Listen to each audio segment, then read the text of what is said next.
Bueno, realmente el panorama es complejo porque a la realidad que ya se vivía en el continente se suma la intensidad propia de un año electoral intenso como el que se está viviendo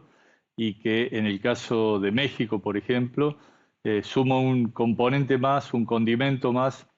a ese cóctel explosivo que tiene al periodismo como una de sus objetivos principales. Entonces, realmente cuando se suma el accionar de las bandas de narcotráfico, la complicidad o la negligencia de sectores políticos y policiales, más una retórica antimedio y antiperiodismo del presidente de la República, todo ello genera, como decía, un cóctel realmente explosivo en un país que se ha convertido en uno de los más peligrosos del mundo para el ejercicio de la actividad. Claro, y más allá de México, ¿cuáles diría usted que son los focos rojos para el ejercicio del periodismo en América? Es quizás precisamente el narcotráfico, como indicaba también en el país, en México. Así es, bueno, el narcotráfico se ha ido extendiendo a lo largo del continente. Hoy, además de México, hay varios países centroamericanos que tienen una delicada situación, como Guatemala y Honduras, que recién mencionaba, pero también Ecuador, como también mencionaba en el informe anterior que estaban reproduciendo ustedes, y en los últimos tiempos Argentina tiene una ciudad muy complicada por enfrentamientos de bandas de narcotraficantes y además una presión sobre el gobierno local, el gobierno provincial, para evitar que trasladen a los narcotraficantes detenidos a una cárcel de alta seguridad. Entonces todo eso marca ese contexto. Pero además una situación muy preocupante que se vive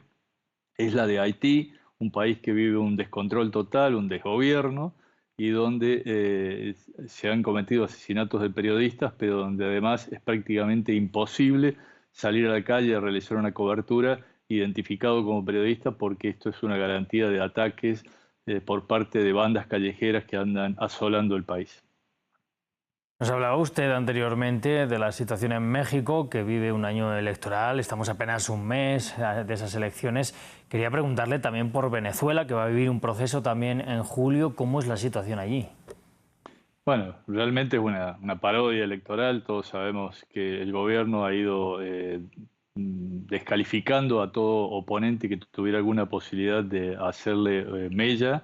y en este marco es muy difícil que pueda darse un cambio por la vía electoral. Claramente el gobierno de Maduro se ha convertido en una dictadura con todas las letras y en ese marco también el periodismo independiente ha ido desapareciendo por completo. Es decir, el escaso periodismo que se puede realizar se hace desde el exilio y ese es otro de los grandes problemas que hemos detectado en esta reunión de la CIP, que hemos denunciado en esta reunión de la CIP, porque hay muchos periodistas exiliados o deportados de países como Nicaragua, como El Salvador, como Ecuador, como Paraguay. Es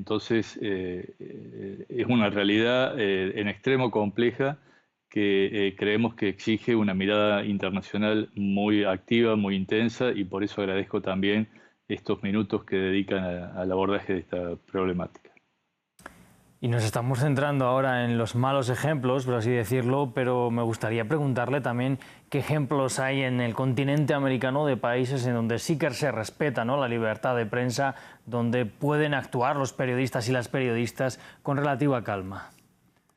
Bueno, cuando uno mira el informe, por ejemplo, el índice Chapultepec que realizamos nosotros, hay algunos países que tienen una situación más aliviada. Uruguay, por ejemplo, es un país donde no se producen tantas dificultades para el ejercicio del periodismo, pero donde también empieza a haber algunas señales de alerta.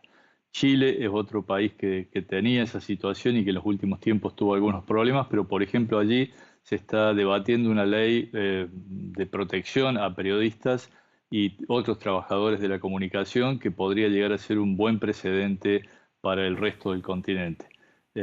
Lo que preocupa también es la debilidad que tienen los medios de comunicación por una situación económica